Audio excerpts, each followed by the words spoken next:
posibilidad ng tagumpay o kabiguan, ng ligaya o lungkot. Kaya marapat lamang na tanggapin si Jesus bilang tagapagligtas at Panginoon. At matapos yun ay panariwain ang katapatan at paglapit sa Kanya bawat araw o day by day. Ang day by day ay naglalayong umalalay sa pang-araw-araw na pamumuhay. Narito po si Kuya Ed Lapis sa mensaheng pinamagatang Take Care of Today.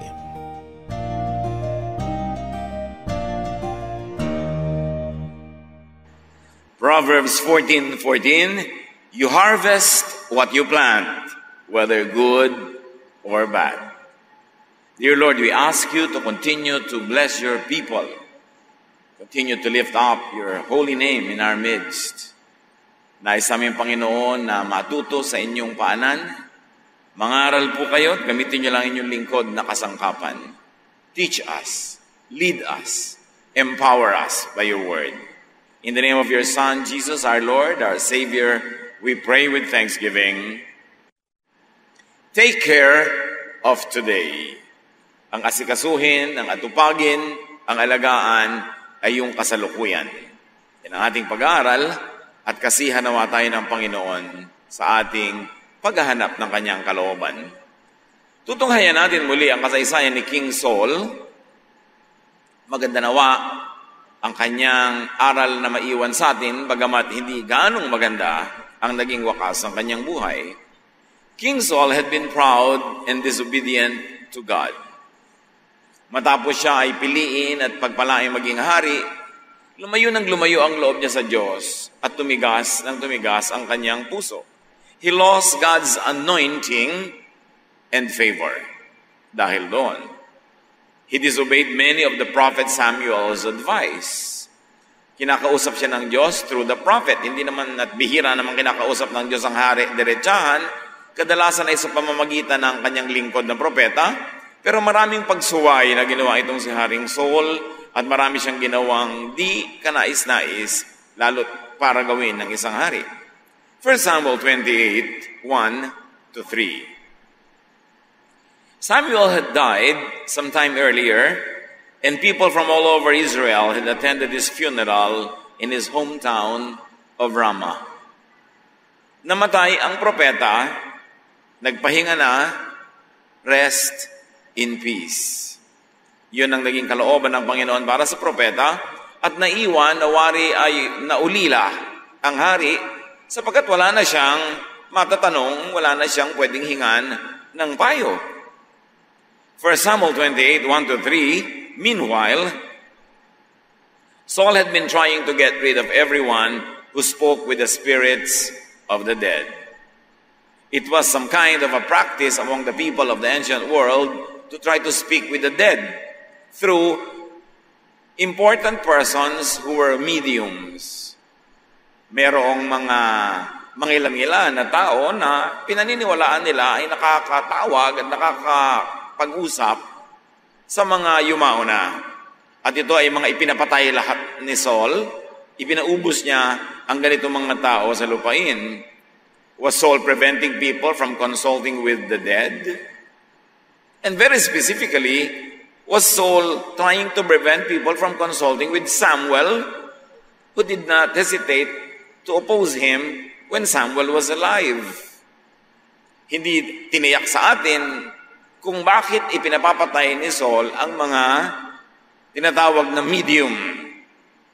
Dahil kaya generally ayaw niya talagang makipag-usap ang mga tao sa mga namatay na dahil una ay pinagbabawal naman yun ng kanilang paniniwala. O meron specific agenda na ayaw na niya ang mga tao ay magkaroon pa ng kaugnayan kay Samuel na napakadalas nung nabubuhay pa ay sumasalungat sa hari. Did Saul want to get rid of competition? Did Saul want to control people's mind? Na sa kanya lang pwedeng magmula ang lahat ng guidance. Kasi madalas, ang pagbabawal makinig sa iba ay pagkontrol sa isip ng binabawalan. Pagka lagi kasi nasabi, huwag ka makikinig dyan, liban na lang bata pa. na nahuhubog pa lang ang isip, wala pang kakayanang mamili ng tama sa mali. Liba na lang bata pa, pagka may edad ka na at sinabawalan ka pa kung sinong papakinggan mo, anong babasahin mo, ay kinokontrol ang utak mo nun. Ito kayang ginagawa ni Saul na pagpatay sa mga medium ay isa sa mga paraan ng pagkontrol niya para walang ibang pwedeng panggalingan ng ideya at paniniwalaan ng mga taong bayan. Hindi sinabi, kaya hindi tayo makatitiyak kung ano ang kanyang tunay na layunin. 1 Samuel 28:3, sa pagpapatuloy, but one day, the Philistines brought their soldiers together to attack Israel. Ang hindi matapos-tapos sa problema ng Israel noon hanggang ngayon ay ang pag-aagawan sa lupa. At nandyan, sapagkat sila ay pumunta dito sa bayan ng mga Philistines at doon sila namuhay, heto't pabalik-balik ang problema, agawan ng agawan sa lupa. So wala na ang propeta, wala nang pwedeng tanungin o sanggunian ang hari, at dumating ang napakalaking problema ng bayan. Itong malakas na mga kawal, malakas na army ng mga Philistines ay naghandang lusubin ng Israel. 1 Samuel 28:4-6. The Philistines went to Shunem and set up camp. Saul called the army of Israel together, and they set up their camp in Gilboa. Saul took one look at the Philistine army and started shaking with fear. So he asked the Lord what to do. But the Lord would not answer, either in a dream or by a priest or a prophet. Nung magtayo ng kampo ang mga Israelita sa tapat ng kampo ng mga Philistines, at nung makita ni Saul kung gaano karami at kalakas ang kalaban, ay nanginig siya sa takot. At sinikap niyang tanungin ng Diyos kung anong kanyang gagawin, pero hindi siya sinagot. Ni sa panaginip, ni sa pamamagitan ng mga pare o mga minor other prophets who were still present. So Saul here really gets scared. He conveniently remembers and consults with God. Si Saul na hindi famous for being godly nung naging popular and powerful na, ngayong may malaking problema, naalala uli ang Diyos. Fear remembers what and who security forgets. Naaalala mo pag natatakot ka, yung mga nalilimot mo pagka ikaw ay secure. Naaalala ang Diyos pag malungkot, pag may sakit, pag may problema, pagka merong mga challenges sa buhay, pag may pangangailangan. Naubon ng daling nalilimutan ng Diyos pag maginhawa, pag masaya, pag mapera, pag malusog. Kaya naman, ang sagot ng Diyos dito kay Saul na naaalala lang ang Diyos pag may problema, God does not answer. Walang sagot. Kung gusto mo na sinasagot ka ng Diyos sa panahon ng iyong pangangailangan, dapat naaalala mo rin ang Diyos sa panahon na ikay masagana, malusog, masaya, tahimik, payapa. So nalito lalo ang hari sapagkat di siya sinasagot. Ano mang uri ng pagsangguni, kanino man siya dumaan, walang sagot. Meanwhile, lumalaki, lumalakas, at lumalapit ang paglusob ng kaaway. 1 Samuel 28:7, then Samuel told his officers, find me a woman who can talk to the spirits of the dead. I'll go to her and find out what's going to happen. Naging desperado na si Saul, na handa na niyang baligtarin ang sarili niyang utos, at yung mga medium na dating ipinapapatay niya at pinapaubos, ngayon naghahanap siya kung may natira pa. May practical application agad itong nangyari kay Saul, bagamat hindi dapat gayahin ang ginawa niya. But do not burn the bridge over which you too must pass.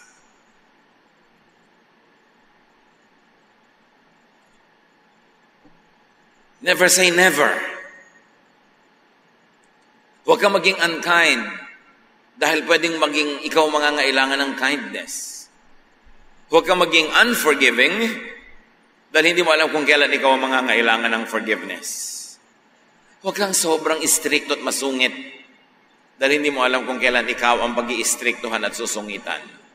Don't burn the bridge over which you too must pass. The bridge of kindness, the bridge of goodness, the bridge of charity. Lahat yan, dapat laging bukas. Binubuksan mo para sa iba. Para kung ikaw naman ang mangailangan tumawid, bukas pa rin. Importante. 1 Samuel 28:7, his servants told him, there's a woman at Endor who can talk to the spirits of the dead. Magaling ang kanya mga tauhan dahil alam ang nangyayari sa buong kaharian. Alam niya kung saan may natitira pa, may nabubuhay na babaeng nakatatawag at nakakakausap sa kaluluwa ng mga namatay. And the Bible very clearly tells us here in this story na may mga ganon. Kaya nga ipinagbabawal kasi meron talaga. And his people had superior intelligence, meaning knowledge of what's going on in the realm. Magaling ang kanilang mga information gatherers. 1 Samuel 28:8. That night, Saul put on different clothing so nobody would recognize him. Then he and 2 of his men went to the woman and asked, will you bring up the ghost of someone for us? Nagbalat kayo ang hari, nagsuot ng ibang damit para hindi makilala, at sa dilim ng gabi, kinubli ng gabi, nagpasama sa kakaunti lamang ng mga tauhan at pumunta sa babaeng ito na kilalang nakakatawag ng mga kaluluwa. At tinanong siya ng hari, maaari mo bang tawagin ang kaluluwa ng isang tao? Para sa amin, kailangan namin makausap. 1 Samuel 28:9-10, the woman said, why are you trying to trick me and get me killed? You know King Saul has gotten rid of everyone who talks to the spirits of the dead. Saul replied, I swear by the living Lord that nothing will happen to you because of this. Siyempre, ninenervyos ang babae dahil alam niya na ipinapapatay, pinapahuli ang mga tulad niya. Kaya sabi niya, bakit niyo ako nililinlang? Niloloko niyo ako para mapahamak ako. Alam ko naman na ipinapapatay ng hari lahat ng mga katulad ko. At sabi ni Saul, sinusumpa ko sa ngalan ng buhay na Diyos, walang anumang masamang mangyayari sa iyo bilang bunga ng gagawin mong pagtulong sa amin. 1 Samuel 28:11, who do you want me to bring up? She asked. Bring up the ghost of Samuel, he answered. Napayapa yung babae, bagamat siguro yung nagdadalawang loob pa rin, pero dahil sumumpa na yung kaharap niya sa ngalan ng Diyos na hindi siya ipapahamak, sabi niya, sino naman ang ipapatawag nyo? Aba, hindi biro-biro ang pinapatawag. The greatest prophet of the time, si Samuel. Sabi niya, tawagin mo si Samuel. Assured of safety and maybe promise a big reward, we are not told, but we can surmise, the woman cooperates. Suspense. Sa dilim ng gabi, nakakubli ang hari sa ibang kasuotan, may isang stranger na babae sa kanyang bahay, hating gabi, tatawag sila ng isang namatay na. At di basta namatay, si Samuel. 1 Samuel 28:12, when the woman saw Samuel, she screamed. Then she turned to Saul and said, you've tricked me, you're the king. Hindi pinaliwanag kung bakit napatili ang babae. Nagulat ba siya na effective ang ginawa niya? Dumating nga si Samuel? Natakot ba siya sa magiging bunga ng success niya na natawag niya si Samuel? Kanina siya natakot? Kay Samuel o sa hari? Basta natakot siya. Sobrang successful ang pagtawag niya na pati siya natakot. Maaring lumampas-lampas ito sa kanyang inaasahan. Siguro'y nakikitungot, nakikisama lang siya sa nagre-request na tawagin si Samuel, pero hindi niya inaasahang kaya niyang tawagin o pagbibigyan siya at darating nga. Pero nagulat siya at dumating si Samuel. Nilinlang niyo ako, ikaw ang hari, sabi niya kay Saul. So the woman realizes the truth that her client was the king. Or she screams in fear of consequence. Ano man yon, hindi tiniyak sa atin ng nagsulat. But until then, only she sees Samuel. Ang babae lang ang nakakakita doon kay Samuel. Hindi nakikita ni Saul o ng kanyang mga kasama. Siya lang. 1 Samuel 28, 13-14, "Don't be afraid," Saul replied. "Just tell me what you see." She answered, "I see a spirit rising out of the ground." "What does it look like?" "It looks like an old man wearing a robe." Saul knew that it was Samuel, so he bowed down low. So hindi nakikita nung mga tao doon yung nakikita nung babae. Siya lang ang nakakakita. Kaya ang tawag sa kanila, seers. Napatili siya sa kanyang nakita at sabi ni Samuel, "Huwag ka matakot. Sabihin mo, ano nakikita mo?" Sabi, isang espiritu na umaangat, tumataas, lumalabas mula sa lupa. Anong itsura? Mukhang matandang lalaking nakasuot ng ganitong uri ng robe. Nalaman na agad ni Saul, si Samuel yon. Maaring sa panahon nila, si Samuel ang nagsusuot ng ganong robe. And besides, si Samuel naman talagang tinatawag niya. So nung pagtanto niya kung sino yung lumalabas na hindi naman niya nakikita, buong baba na siya ay yumuko sa lupa. Pagbibigay galang sa bumalik na propeta.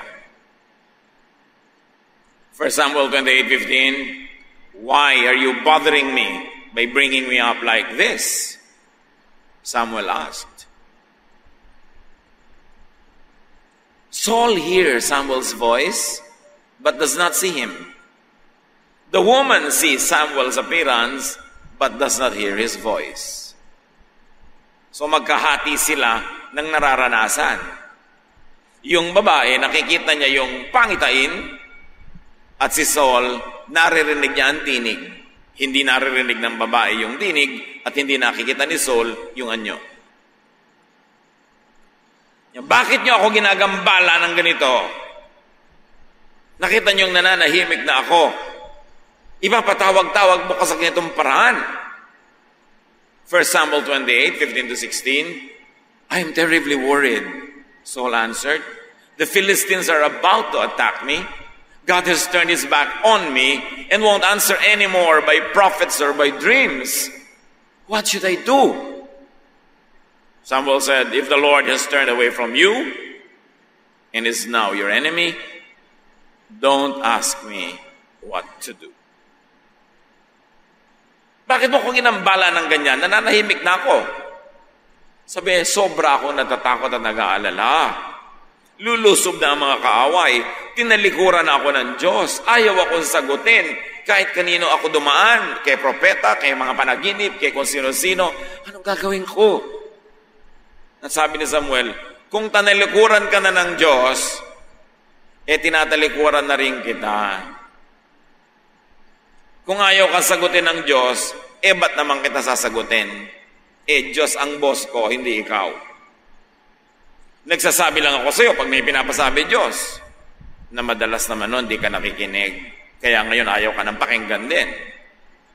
Ayaw ka na palang pakinggan, tapos gusto mo akong makinig sa iyo. So anong gusto mong gawin ko? Suwayin ko ang Diyos?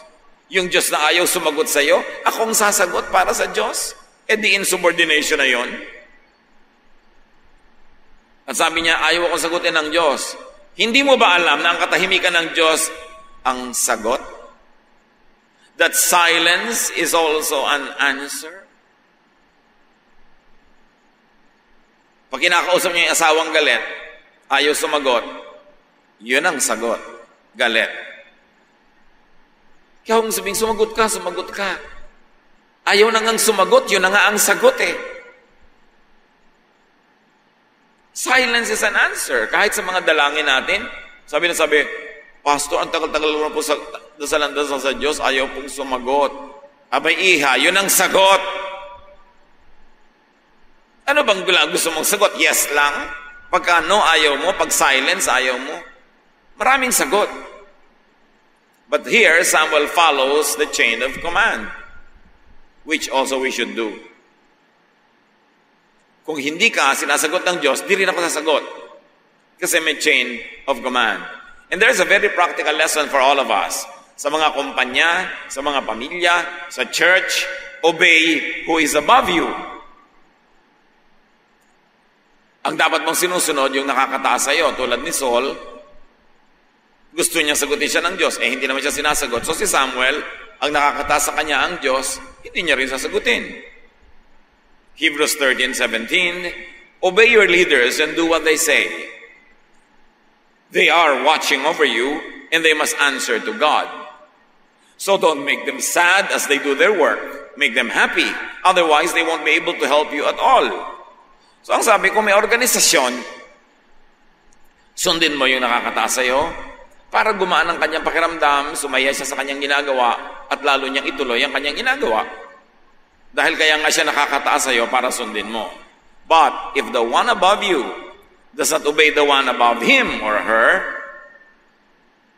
do not follow him in his disobedience. Ganyan ang chain of command. Sinusunod mo yung nakakataas sa'yo. Pero pag nakita mong yung nakakataas sa'yo hindi sumusunod sa nakakataas sa kanya, o ang itinuturo ng nakakataas sa'yo huwag kayong sumunod sa nakakataas sa kanya, dapat huwag ka nang susunod sa kanya. Lulundag ang iyong obedience, lulundagan at lalampasan siya, at doon ko konekta sa mas nakakataas sa kanya na nakakonekta pa rin sa buong chain of command. At ganyan yung mga tinatawag na coup d'etat. Pagka yung general hindi sumusunod sa commander-in-chief, hindi ka dapat sumunod sa general. Dumiretso ka sa commander-in-chief. Pag yung colonel ayaw sumunod sa general, lulundagan mo yung colonel, sa general ka susunod. Kasi pag sumunod ka sa colonel na hindi sumusunod sa general, coup d'etat yun. Inaagaw mo ang kapangyarihan, you don't follow the chain of command. So ganun din kahit sa church. Yung Bible study leader mo, o yung principal nyo, o yung leader ng inyong ministry, hindi sumusunod sa mas nakakataas sa kanya, dapat hindi mo na siya sundin. Kasi wala na siyang tunay na kapangyarihan. Kasi ang kapangyarihan ng mga designated officers, ng mga nakakababang officers, ay ipinapahiram lang ng nakakataas. At sa oras na hindi na siya sumusunod sa nakakataas, wala na siyang tunay na kapangyarihan, hindi na siya dapat sundin. So pag sinasabi sa inyo ng inyong group leader, hindi tayo susunod sa ating leader ng buong ministry o sa ating pastor o sa ating general leader, sino na susundin namin? Ikaw? Saan ka kumukuha ng kapangyarihan? Inassign ka lang dyan. So dapat hindi na siya sundin, lumundag ka. Because your loyalty should be to the organization, to the chain of command, not to personalities. Kaya nagkakagulo-gulo kuminsan ng mga organisasyon. At ganyan din sa gobyerno. Sabi nung hepe doon sa clerk, o mandadaya tayo ng mga record, magnanakaw tayo, mangungupit tayo, dapat huwag kang sumunod sa kanya. Dahil hindi na siya sumusunod sa chain of command na sa mas nakakataas ang utos sa kanya, huwag niyang gawin yun. At kung may mas nakakataas sa kanya na inuutos pa rin ang mali, may mas nakakataas pa rin doon na tama ang inuutos na hindi sinusunod ng mga mali. You must never obey such kind of practices. Skip your immediate superior and follow the one above him who is loyal to the chain of command. Ganyan din sa pamilya. May pinapagawa ang tatay, ang nanay. Sabi ng kuya mo sa'yo, hindi ko na lang gagawin natin, ha? Mayroon tayong sikreto. May iba tayong gagawin. Dapat di ka sumunod sa kuya mo.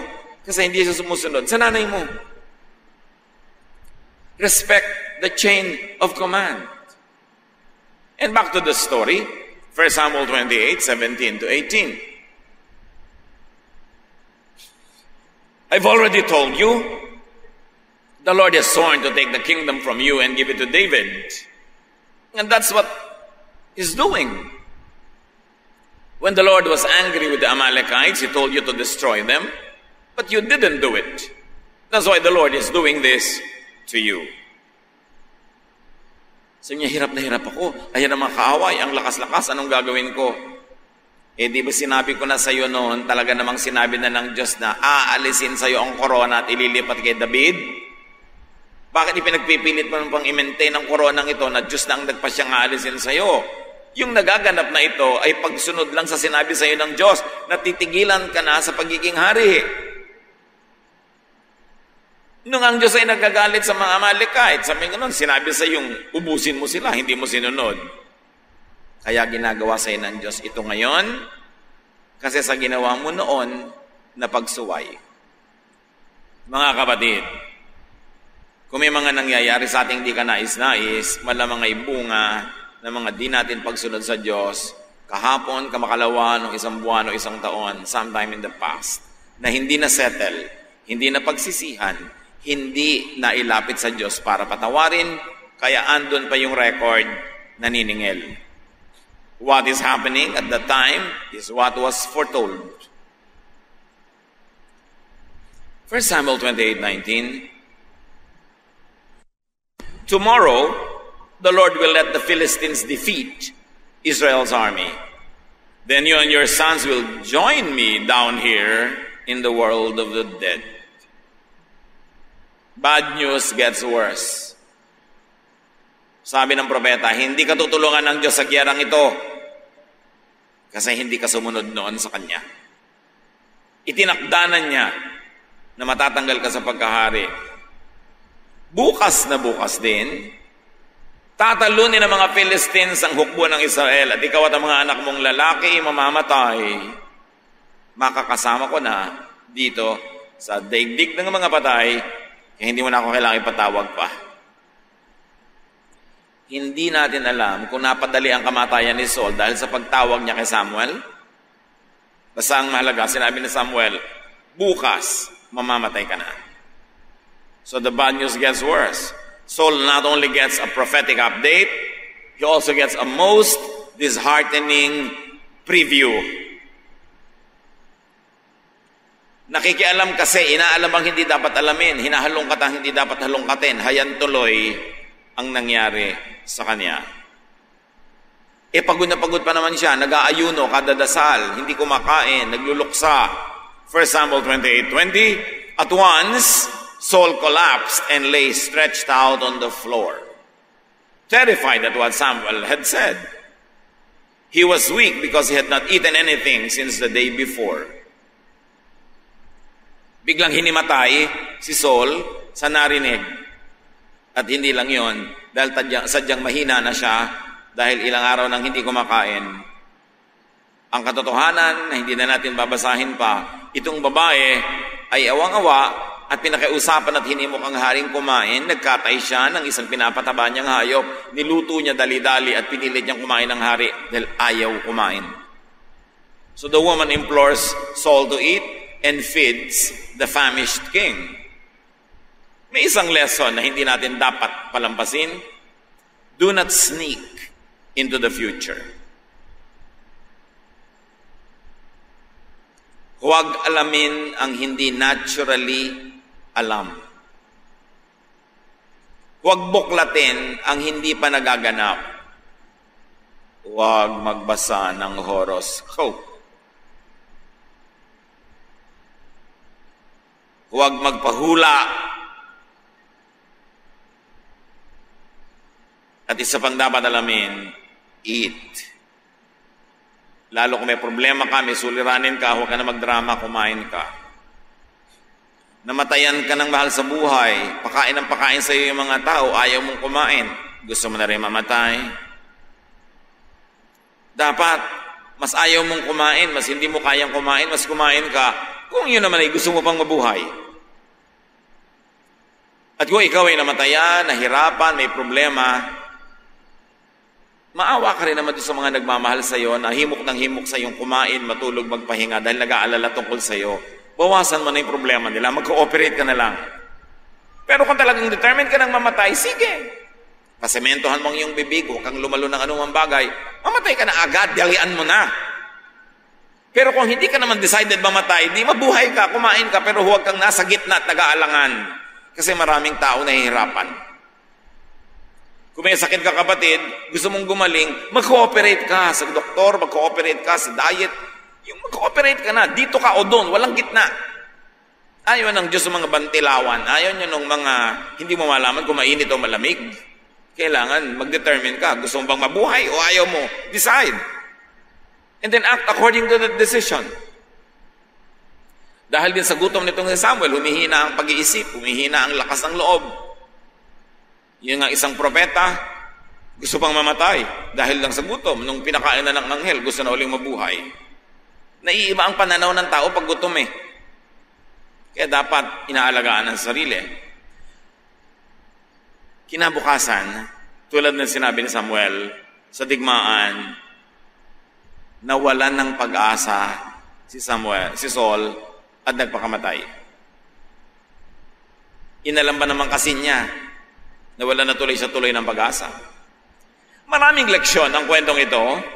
Isa doon ay, there is life after death.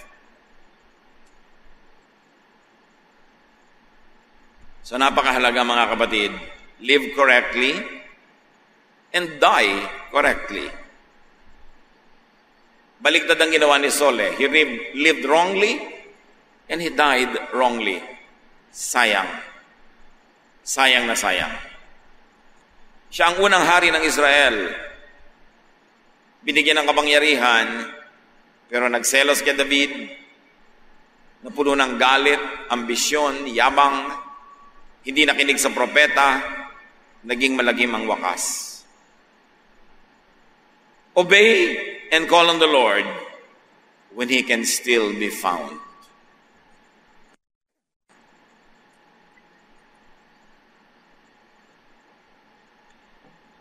Lumapit sa Diyos habang maganda ang panahon, hindi pagpangit na.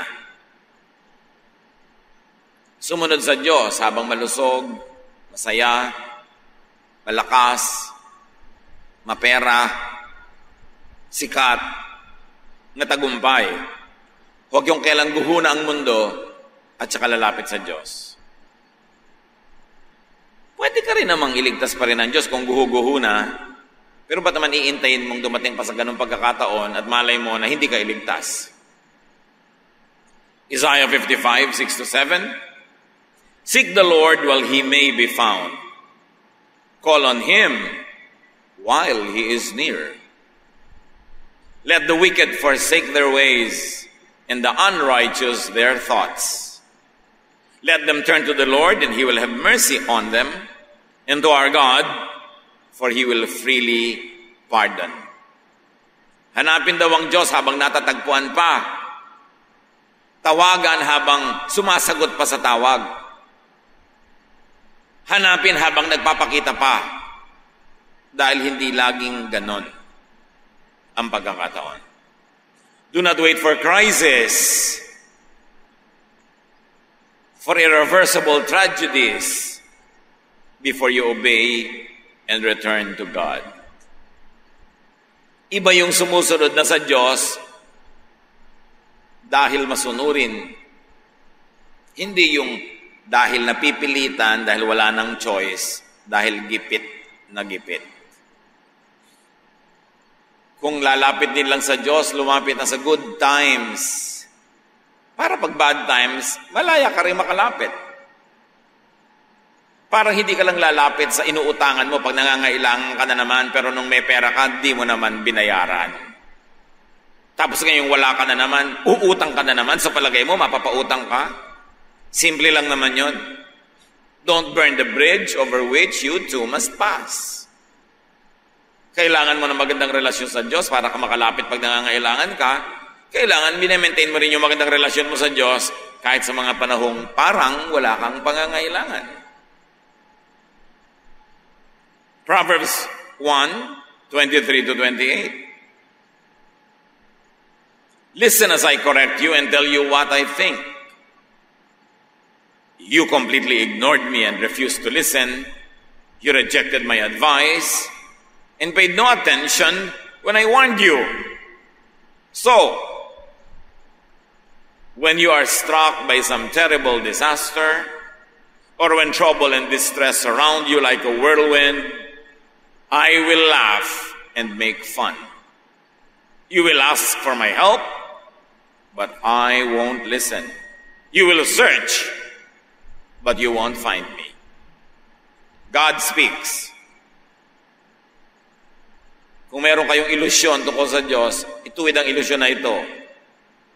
Kaya niyang sabihin ito at kaya niyang gawin. Sabi niya, makinig kayo sa akin pag itinutuwid ko kayo. Huwag niyo akong baliwalain at huwag kayong magbingi-bingihan at huwag niyong tanggihan ang aking mga turo. Huwag niyong baliwalain ang aking mga babala. Pag ganyan ang inyong ginawa, pag hinagupit kayo ng mga palo ng buhay, pag sinakmal kayo ng mga problema, pag tinabunan kayo ng napakarami mga suliranin, pagtatawanan ko kayo. Hihingi kayo ng tulong ko pero di ko kayo pakikinggan. Hahanapin niyo ako pero hindi ako magpapakita sa inyo. So seek the Lord while He may be found. Especially seek the Lord in good times. Although in bad times, you can of course try and seek God. Pero kung nasuot kang nasuot sa bad times dahil sa iyong mga katigasan ng mga ulo, napakabait na ng Diyos para pagbigyan ka pa, pero hindi naman imposibleng pagbigyan ka rin. But why take the risk na hindi ka mapagbigyan? Hindi naman natin pwedeng limitahan ang kabutihan ng Diyos. Kung minsan talagang napaka-undeserving mo na nga, tinutulungan ka pa rin. Eh di lalo na kung medyo deserving ka. Kung sa kabila ng tigas ng ulo, sa ating mga kasalanan at mga kamalian at katamaran, ay ibe-bless pa rin tayo ng Diyos, eh di lalo na tayo ibe-bless kung tayo masunurin, kung tayo masipag, kung tayo mabait, mabuti. So huwag tayo magtiyaga sa mga katiting na blessing na ibinibigay lang ng Diyos out of charity. Ang ating sikapin yung blessing na buntun-bunto ng dami-dami, tambak-tambak, dahil tayo ay maka-Diyos. At nagiging somehow ay karapat dapat tumanggap nun. Napakayaman ng Diyos, hindi mo kayang ubusin ang kayamanan niya, pero ba't ang konti-konti ang napupunta sa atin? Review your obedience. Review your lifestyle. God's blessing cannot be limited by His capacity to give because His capacity is limitless. God's blessing is limited only by our capacity to receive. Kung kaya magpaulan ng Diyos ng dagat-dagat na tubig, pero ang nakasahod lang na lalagyan mo ay kaprasong bote, ang kipot-kipot pa ng bunganga ng bote, walang makapasok na tubig, eh yun lang ang tatanggapin mo. Hindi konti ang blessing sa buhay dahil walang ibibigay ang Diyos. Kadalasan lang, di natin kayang tumanggap. Napakahalaga. And very importantly, do not consult spiritists. Do not consult the one who reads the movement of the stars. Do not ask the stars, but ask the one who made the stars. Leviticus 19:31. Do not turn to mediums or wizards. Do not seek them out to be defiled by them. I am the Lord your God. May tanong kayo, sa akin yung tanong. Gusto niyo maghanap ng sagot, hanapin niyo sa aking salita, ang Biblia. Gusto niyo ng guidance? Ang dami ko nang binigay na guidance sa Biblia. Magtatanong pa kayo kung kani-kanino. Nadadaan ba sa laki ng hikaw yan para makapagpayo? Alam niyo na, maraming mga tagapayo ang lalaki ng hikaw. Nadadaan ba yan sa costume? Sa mga abracadabra? Sabi niya, I am the Lord your God. Naninibugho ako at dapat lang kung sino-sino ang tinatanong nyo. Samantala akong lumikha sa inyo. Ang dami kong iniwan na guidance para sa inyo, hindi nyo pinapansin. Tapos kung saan-saan kayo kumukuha ng guidance. Do not try to know the future. Stick to what could be naturally known about the present. Binigyan tayo ng Diyos sa sapat na runong para alamin yung dapat at yung pwedeng malaman. Yung hindi pwedeng malaman sa likas at natural na kakayanang ibinigay sa atin ng Diyos, huwag nang alamin. Hindi yun para sa atin at ang pamamaraan ay hindi maganda sa atin. Gusto ko lang naman po kasing malaman ang mangyayari. Gusto ko lang malaman ang sagot ko. Gusto ko lang malaman ang aking kapalaran. Sabi sa Matthew 6:34, do not worry about tomorrow. It will take care of itself. You have enough to worry about today. In other words, sabi ni Jesus dito, huwag mong atupagin yung hindi pa nangyayari. Ang asikasuhin mo yung nangyayari ngayon.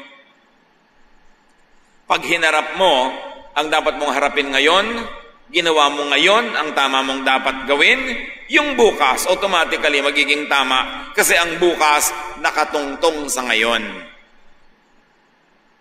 Your future, your tomorrow is founded on your today.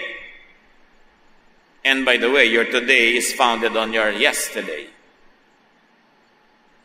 Salamat na lang na pwedeng mabura yung mga parusa ng mga kamalian kahapon dahil mayroong repentance, may pagtatapat sa Diyos, may paghingi ng tawad, and the Lord gives us a new slate. Salamat. Na pwedeng patibayin yung ngayon kahit yung kahapon ay hindi matibay. Pero may consequence pa rin yun, ha? You don't get totally freed from your mistakes yesterday. You probably might be freed from the mistake, from the punishment of mistake in eternity. Pero yung utang mo kahapon, kahit naging born again ka ngayon, utang pa rin yun, babayaran mo pa rin. Do not be deceived. God is not mocked. What you sow, you reap. Sabi sa Bible. So mga kapatid, gusto natin maging secure yung future? Gusto natin maging maayos? Huwag natin daanin sa pagsilip-silip sa future. Magpakatino kayo ngayon. Ayusin nyo yung ngayon para maayos yung bukas dahil wala namang tutungtungan yung bukas kundi yung ngayon. You want a good future? Take care of today. You want to be prosperous in the future? You plant today so you harvest tomorrow. Gusto mo ng payapang buhay bukas? Huwag ka makipag-away ngayon. Gumawa ka ng mga kaibigan para may peace sa buhay mo. Gusto mong malusog ka bukas? Kainin mo ang tama ngayon. Hindi yung kain ka na kain ng mali, hindi ka natutulog, puyat ka ng puyat, kung anong ginagawa mo sa katawan mo. Tapos gusto mo malusog ka bukas? Magic ang tawag doon. At walang magic. Ang ginagawa mo ngayon, magbubunga bukas. Soul worried about his tomorrow because he neglected his today and yesterday. Kaya lang naman siya takot sa mangyayari bukas. Alam na alam niya yung atraso niya kahapon at ngayon. Kaya yung mga taong may atraso sa asawa ngayon, natatakot bukas. Yung mga estudyanteng may atraso sa magulang, hindi pumapasok, absent ng absent ngayon at kahapon, natatakot sa bigayan ng grades. Yung mga asawang kinukupit ang savings sila mag-asawa, wala palang savings.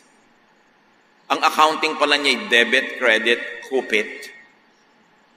Natatakot yun sa future. Yung mga kasino ng kasino, wala palang savings, takot na dumating ang asawa, imbes na tutuwa.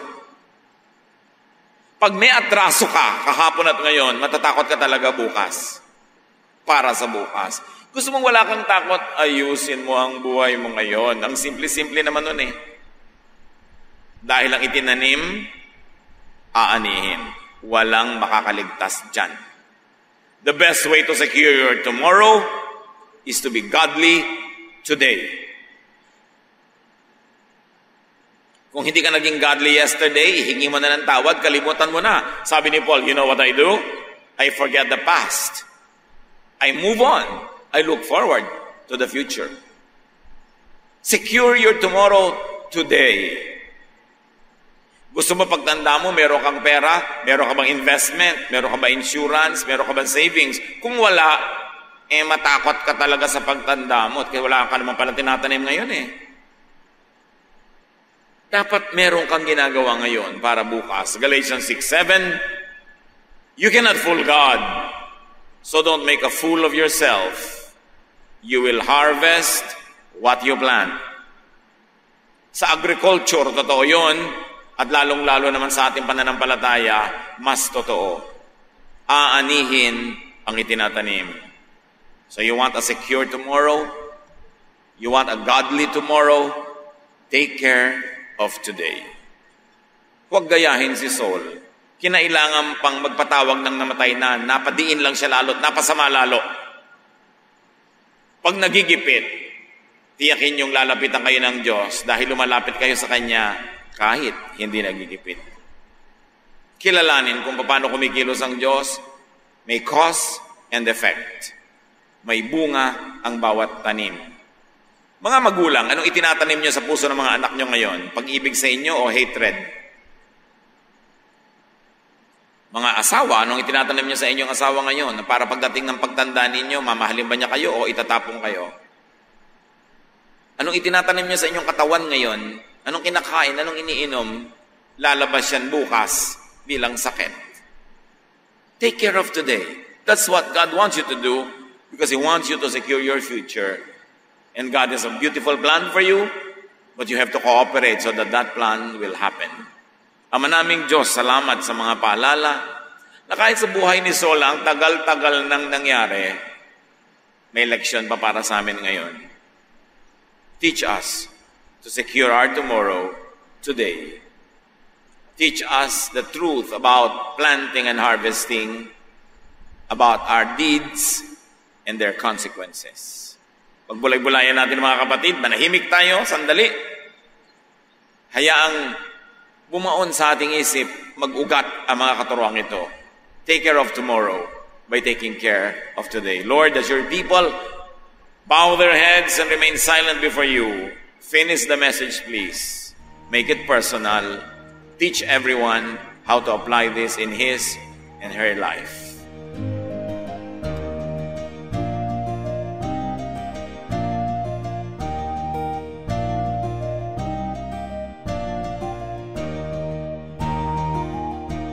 Ang katatapos pong mensahe ni Kuya Ed Lapiz ay pinamagatang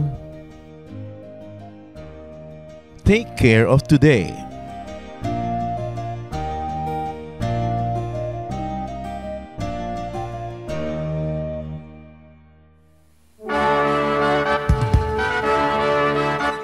Halina't sama-samang sumamba at magdiwang sa Day by Day Jesus Celebration kasama si Kuya Ed Lapiz. Bulwagan ng Panginoon, PICC, one Sunday a month, Philippine International Convention Center, Rojas Boulevard, Pasay City. All other Sundays, sa mga day-by-day mini-bulwagan ang pagtitipon. Para sa buwan ng Pebrero, gaganapin ito sa February 9, 2025. 8 a.m. ang First Jesus Celebration, 10 a.m. naman ang Second Jesus Celebration. Para sa iba pang detalye, bisitahin ang ating official Facebook page, Day by Day Friends.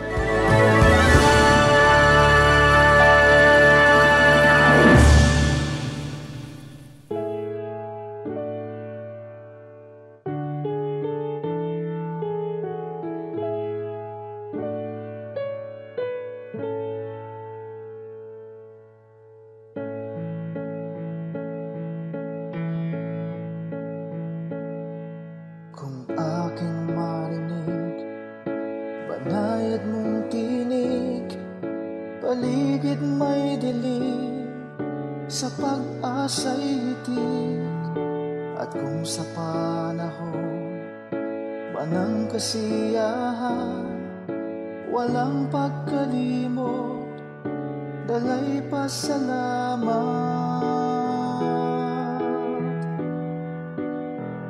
Alay ko ay papuri, damhin mo pagsamba, ang pag-ibig mo sa'kin walang hanggan.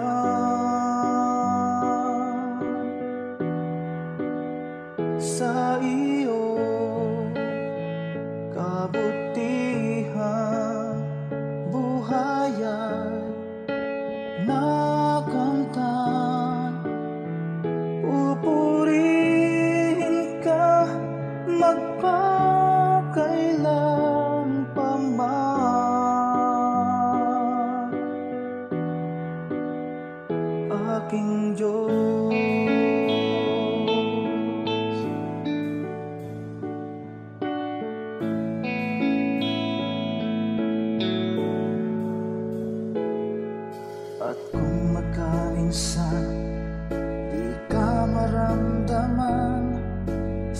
puso ko'y tiyak, ika'y naririyan. Kahit sa dulo man itong aking buhay, ika'y aking lakas, hindi mangangamba.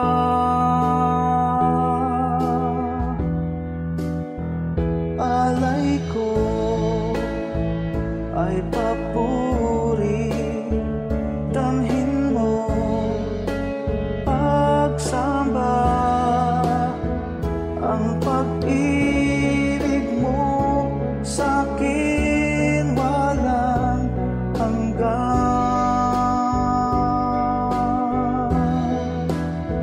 Sa iyong kabutihan, buhay ay nakamtan. Pupurihin ka magpakailan pa man,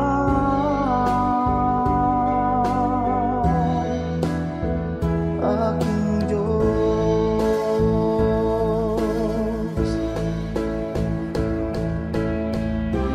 Bawat yugto sa aking buhay,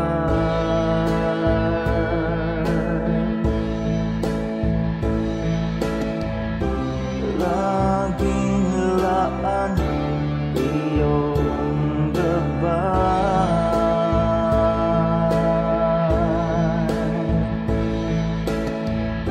Sa piling mo may tagumpay.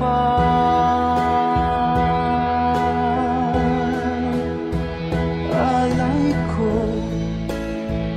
ay papuri, damhin mo pagsamba. Ang pag-ibig mo sa'kin walang hanggan.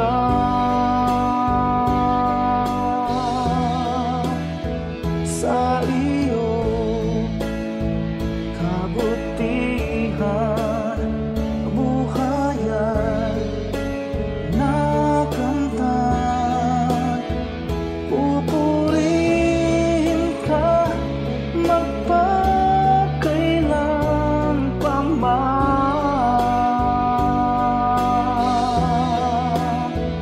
Alay ko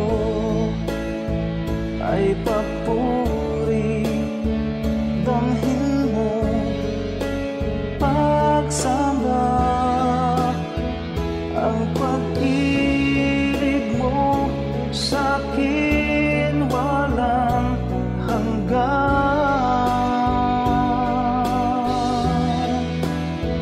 Sa iyong kabutihan, buhay ay nakamtan.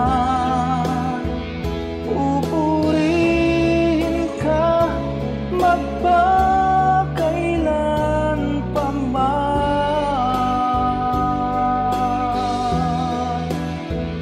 aking Diyos,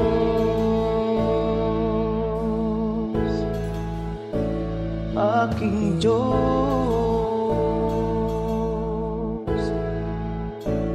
aking Diyos.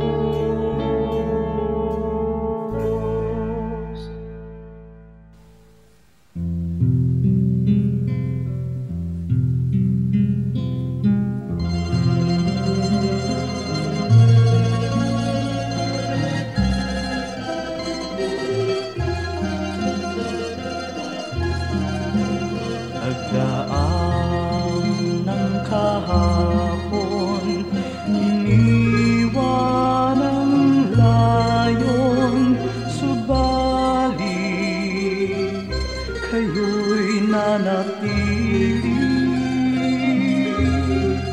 Ako'y piring man sa bukas, tadhana'y lumipas, panatag sa inyong kandili.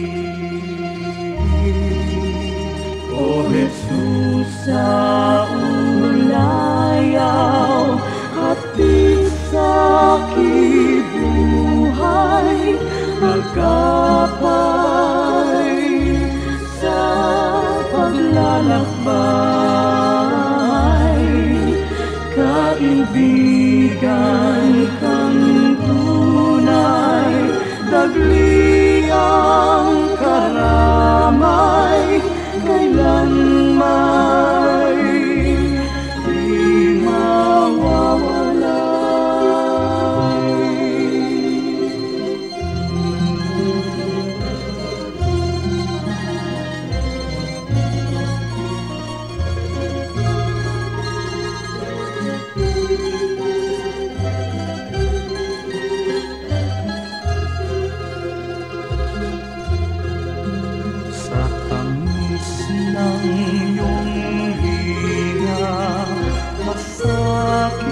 sadyang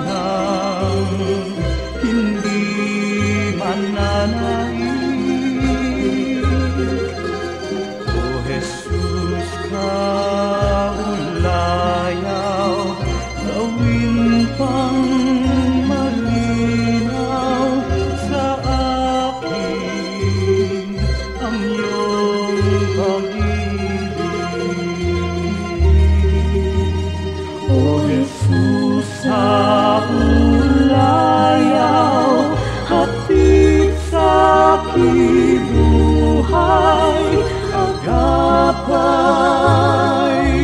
sa paglalakbay. Kaibigan kang tunay, dagli ang karamay, kailanman di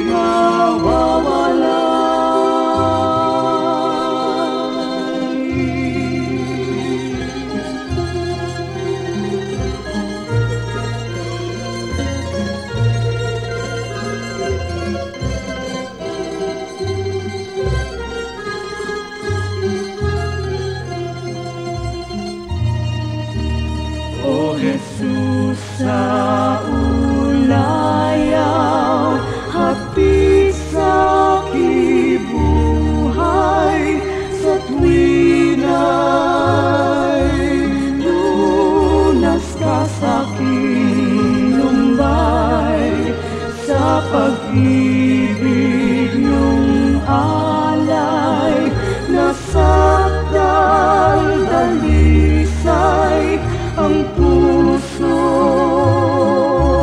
ko'y humihimlay.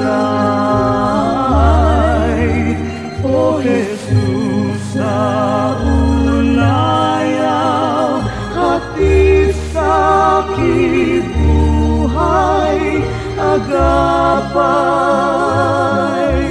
sa paglalakbay.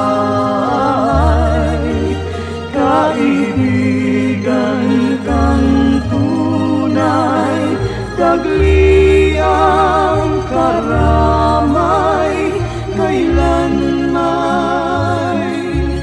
di mawawala.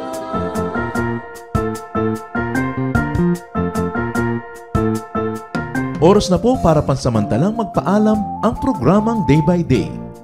Tayo po'y magsama-sama tuwing ika-6 hanggang ika-7 ng umaga, araw-araw. Magandang umaga po at mabuhay ang Panginoong Hesus!